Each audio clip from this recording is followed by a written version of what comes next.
We head to Las Vegas, Nevada for the 2020 PPA Championships. On the near side of the court, Jesse Irvin serving with Matt Wright. On the far side of the court, Callie Smith and Ben Johns. Let's take a look at this point in its entirety, and then we'll break it down.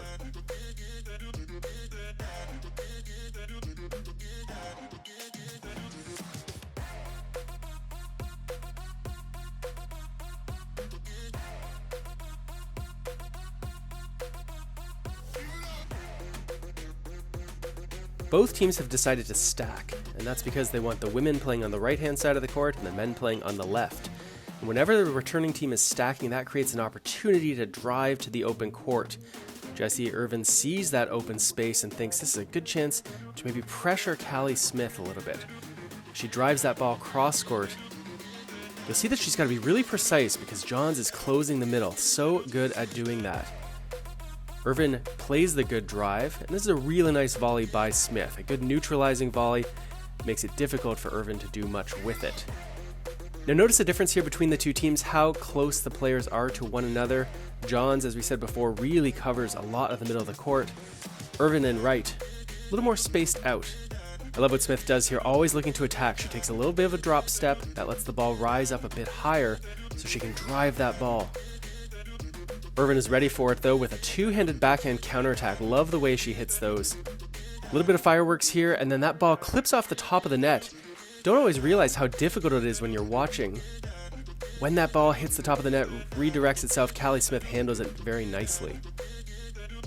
At this point, the guys start poaching a little bit. You get a lot of fireworks. Irvin backs up. Now, many people will think, oh, you shouldn't be at three-quarter court, but she realizes that that gives her more time because the ball has farther it's got to travel. Really nice dig here. Can't ask for much more than that. That's a great drop. We get a little bit of a dinking rally here.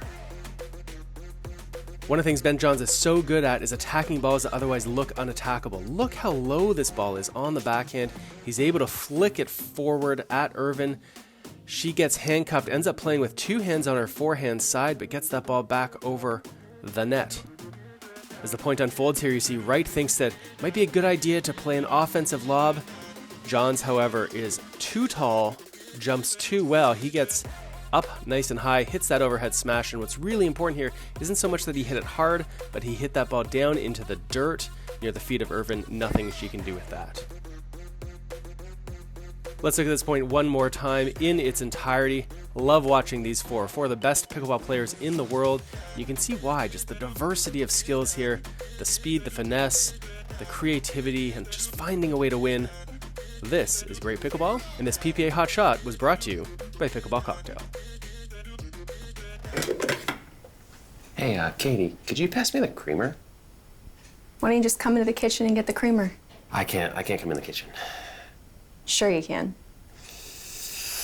No, I really can't. You can come into the kitchen as long as you don't hit the ball out of the air.